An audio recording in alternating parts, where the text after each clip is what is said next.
Hello class, आज video हम शुरू करेंगे एमसीक्यू की एक न्यू सीरीज जो कि होगी क्लास 10 का chapter number 9 application of trigonometry. उसमें हम देखेंगे उसके पार्ट 1 को और उसमें समझ पाएंगे कि इसमें कौन कौन सवाल हैं।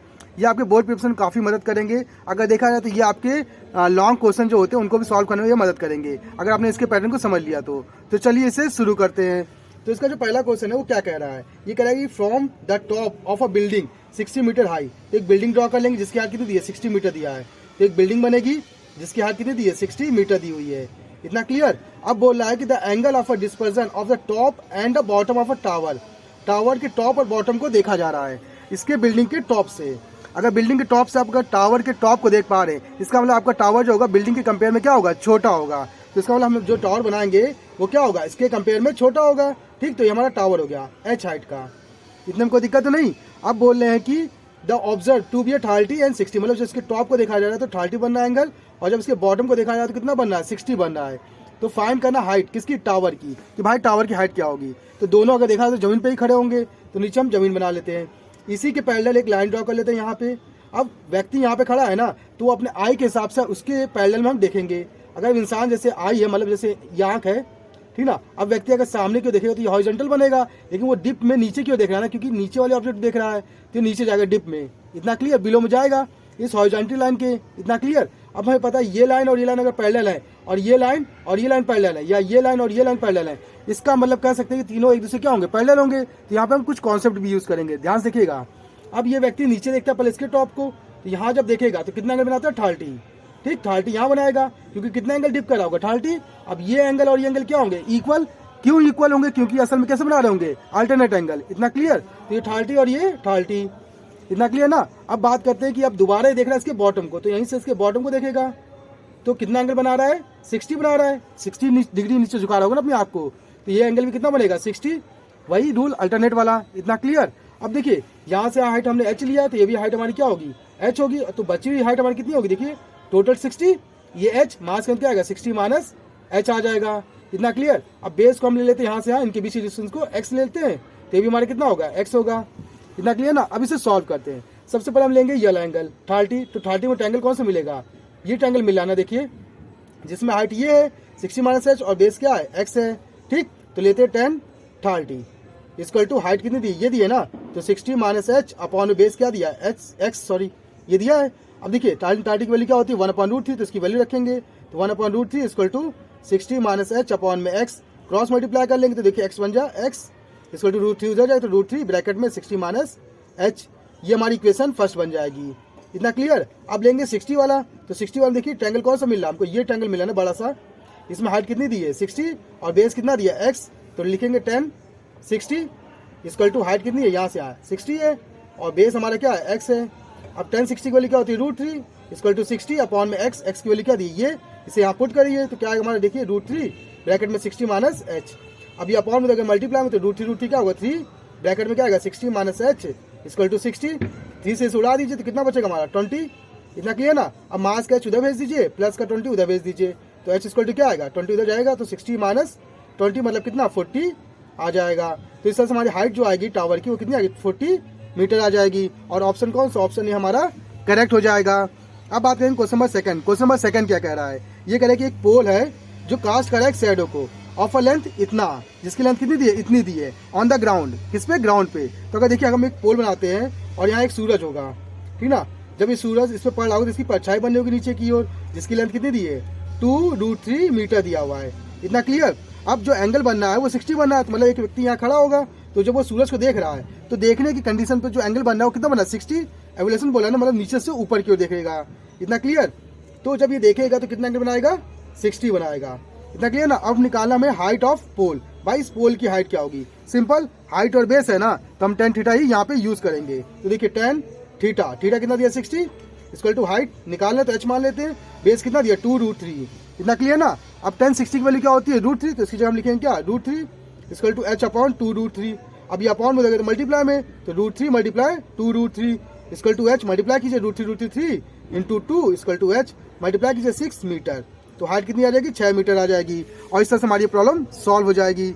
अब बात करेंगे question number third. Question number third क्या कह रहा है, ये कह रहा है कि the dash is the line drawn from the I of an observer. अब ऑब्जर्वर की आंख से एक लाइन ड्रॉ करनी है पॉइंट ऑफ द ऑब्जेक्ट, किससे, ऑब्जेक्ट पर जिसको वो देख रहा है, ठीक है, जो ऑब्जर्वर देख रहा है। तो उसे बोलेंगे क्या, उसका नाम बताना है। तो सिंपल, अगर हम एक ऑब्जेक्ट लेते हैं टावर, अब एक व्यक्ति यहाँ पे खड़ा है, अगर यहाँ से उसके टॉप को देखता है या ऊपर ही बैठा हो नीचे कहीं देख रहा है, तो ये जो लाइन ड्रॉ होगी इस लाइन को बोलेंगे क्या, तो इस लाइन को हम क्या बोलते हैं, लाइन ऑफ साइट। याद रखिएगा, इसे क्या बोलेंगे, लाइन ऑफ साइट। तो इससे हमारा ऑप्शन कौन सा, ऑप्शन सी करेक्ट हो जाएगा, लाइन ऑफ साइट। इतना clear.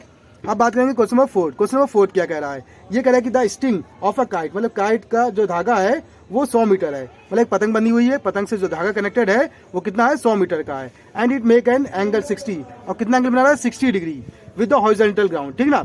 If there is no slack in the string, अगर धागे में कोई भी गांठ नहीं है तो हाइट निकालनी है पतंग की। अब पहले आपको पता होना चाहिए पतंग उड़ती कैसे है। तो हमने एक पतंग बनाया, तुम्हारी पतंग ऐसे तो उड़ेगी नहीं, सीधी बात, आप सीधा लेके तो उड़ा नहीं सकते। इसका ना जो पतंग उड़े होगी वो तिरछे में उड़े होगी, तो मतलब पतंग जो हमारी होगी वो कुछ ऐसी होगी। इतना क्लियर। अब ये जो धागा बना होगा, ये धागा कितना दिया है, 100 मीटर, तो इसकी लेंथ हमारी है 100 मीटर। इतना क्लियर। और जो ग्राउंड पे एंगल बना रहा है, तो ग्राउंड पे एंगल कितना बना रहा है, देखिए 60 डिग्री, ये बना लिया। इतना क्लियर। अब बोला कि the height of a kite, kite की हाइट, तो हाइट की काइट यहाँ से होगी ना, ठीक, तो हमें ये निकालना है बस। तो इसे हम एच मान लेते हैं, इसमें कोई दिक्कत तो नहीं। अब देखिए यहाँ पे आपके पास ये दिया है ना, अगर देखा जाए तो यहाँ पे 90 बनेगा, तो 90 के सामने क्या होगा, हाइपोटेनस, तो आपके पास हाइपोटेनस है, ठीक, और ये परपेंडिकुलर है, और एक एंगल दिया है। तो यहाँ पे आप कौन ट्रिग्नोमेट्री का कौन सा फंक्शन यूज करेंगे, साइन थीटा, ठीक, साइन थीटा यूज करते हैं, इसका आंसर आ जाएगा। तो देखिए साइन थीटा, थीटा कितना दिया, 60, 6 टाइम्स साइन थीटा जो होता है वो क्या होता है, परपेंडिकुलर अपॉन हाइपोटेनस, परपेंडिकुलर कितना दिया h, और हाइपोटेनस कितना दिया 100। बस सिंपल सॉल्व कर लीजिए। साइन 60 की वैल्यू क्या होती है, √3/2 इक्वल टू h/100। अब देखिए 2 और 100 है ना, तो 2 से उड़ा दीजिए, कितना आएगा 50, अपॉन में दोगे तो मल्टीप्लाई में तो क्या आएगा 50√3 इक्वल टू h। तो हाइट कितनी आ जाएगी, 50√3 आ जाएगी। और इस तरह से हमारा ऑप्शन कौन सा, ऑप्शन डी हमारा करेक्ट हो जाएगा। अब बात करेंगे क्वेश्चन नंबर 5। क्वेश्चन नंबर 5 क्या कह रहा है, ये कह रहा है कि if the angle of evolution of the top of a tower from the 2 point, distance point दिया ए और B, from the base of the same line. अब दोनों सेम लाइन पे हैं, ये जो दूरी दी है किसी टावर से। इतना क्लियर ना। तो एक टावर बनाते हैं, अब एक दूरी है जिसका एक दिया है ए और दूसरा हमको कितना दिया बी, तो छोटे वाले को हम बी मान लेते हैं यहाँ पे। इतना क्लियर। अब देखिए टावर के टॉप का इवोल्यूशन होता है, तो पहले यहाँ से अगर कोई देखेगा उसको, फिर यहाँ से देखेगा, तो जब यहाँ से देखता है और यहाँ से देखता है, मतलब एक ए दूरी से देखता है और एक बी दूरी से देखता है। इतना क्लियर। अब बोल रहा है कि जब ये देखेगा तो यहाँ पे कॉम्प्लीमेंट्री एंगल ड्रॉ होंगे। अच्छा, कॉम्प्लीमेंट्री एंगल क्या होते हैं, या देखिए कॉम्प्लीमेंट्री उन एंगल को बोलते हैं जिसमें ढेर सारे जितने भी एंगल दिए होंगे सबको अगर आप जोड़ते हैं, जोड़ने पे कितना मिल जाए आपका आंसर 90, तो इसे हम बोलते हैं कॉम्प्लीमेंट्री एंगल। इतना क्लियर। लेकिन यहाँ पे 2 पार्ट में टूटा है तो हम 2 हिस्सों को लेंगे, ठीक। तो जैसे हमने मान लिया पहला हमारा एंगल θ1 है, दूसरा कितना है θ2, इसको दोनों जोड़ेंगे कितना आएगा 90, तभी तो कॉम्प्लीमेंट्री एंगल कहलाएगा। अब देखिए θ1 अगर हमें θ2 निकालना है तो θ2 कितना आएगा 90 माइनस θ1।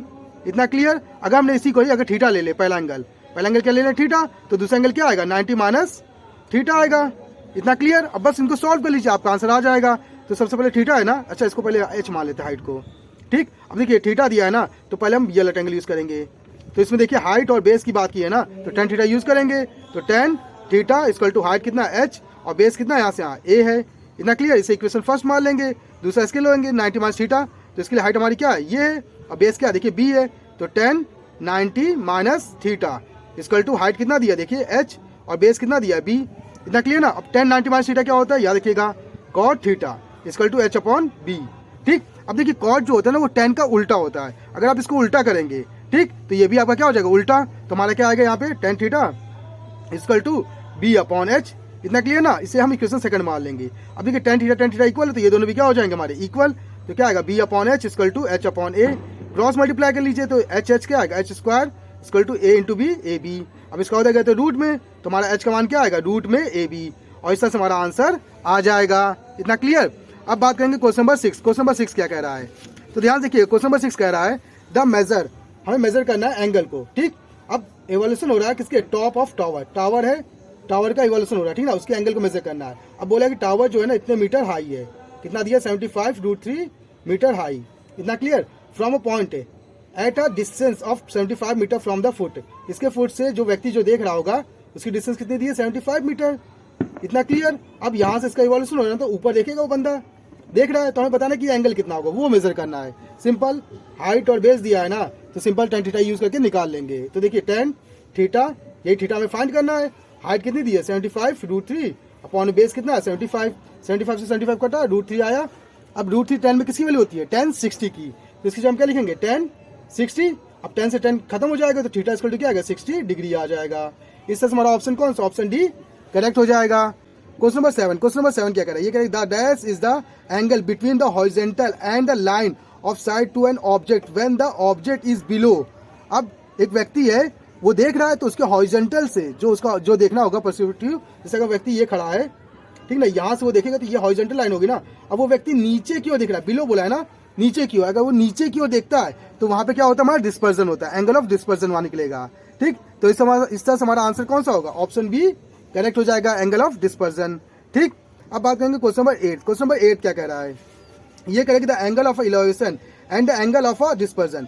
अब इवोल्यूशन और एंगल ऑफ डिस्पर्जन दोनों है ठीक ना, वो किसी एक ही ऑब्जेक्ट के लिए हो, ग्राउंड पे जो खड़ा है ऑब्जेक्ट, तो उसका दोनों का क्या होगा इक्वल होंगे या बड़ा होगा या छोटा होगा। सिंपल चीज है, अगर हमने एक ऑब्जेक्ट बनाया है ठीक, अब एक ही इसी ऑब्जेक्ट को एक व्यक्ति देखता है ऊपर से नीचे से ऊपर देखता है, और फिर इसी जगह को जहाँ पे पॉइंट खड़ा था लड़का वो अगर ऊपर चला जाए और फिर उसी पॉइंट को अगर वो देखता है ठीक, तो उस केस में देखा है तो दोनों एंगल क्या होंगे हमारे इक्वल होंगे। क्यों, क्योंकि पता है ये लाइन खींचेगी जो जमीन पे दोनों लोग खड़े होंगे ना, तो इसी के पैरेलल में हम एक लाइन ड्रॉ करेंगे, तो जब ऊपर से नीचे देखेगा तो यहाँ 30 आएगा, अगर आता है तो यहाँ पे भी कितना आ जाएगा हमारा 30 आएगा। तो देखिए दोनों एंगल क्या होंगे इक्वल होंगे ना, इस तरह कहते हैं कह सकते हैं कि दोनों जो पार्ट होंगे वो हमारे क्या होंगे इक्वल होंगे। तो इस तरह से हमारा ऑप्शन कौन सा ऑप्शन बी करेक्ट हो जाएगा।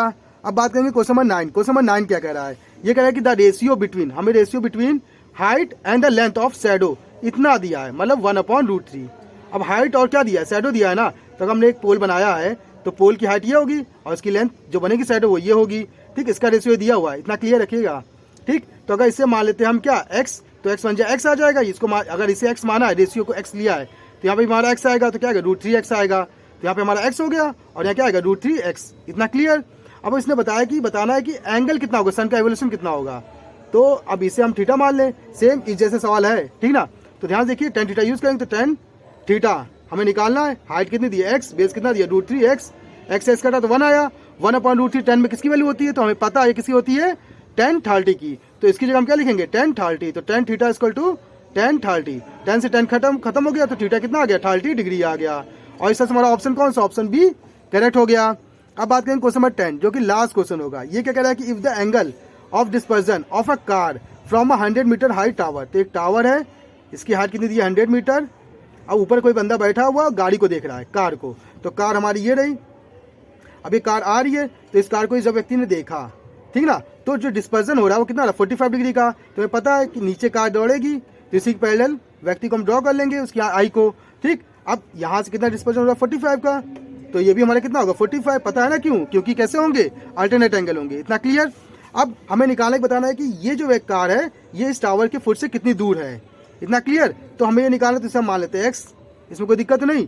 यहाँ पे देखिए हाइट और बेस की बात कर रहे हैं ना, और एंगल दिया है तो यहाँ पे भी हम tan थीटा यूज करेंगे, तो tan थीटा कितना है 45, हाइट कितनी दी है 100 और बेस कितना दिया है x, tan 45 की वैल्यू क्या होती है 1, तो 1 = 100/x, क्रॉस मल्टीप्लाई कीजिए तो x = क्या आएगा 100 मीटर, तो डिस्टेंस भी कितनी होगी 100 मीटर होगी। और इस तरह से हमारा ऑप्शन कौन सा ऑप्शन ए करेक्ट हो जाएगा, और इस तरह से हमारी सारी प्रॉब्लम सॉल्व हो जाएगी। अगर आपको इन सवालों में कोई दिक्कत होती है तो आप हमारे कमेंट बॉक्स में कमेंट करके हमें बता दीजिएगा।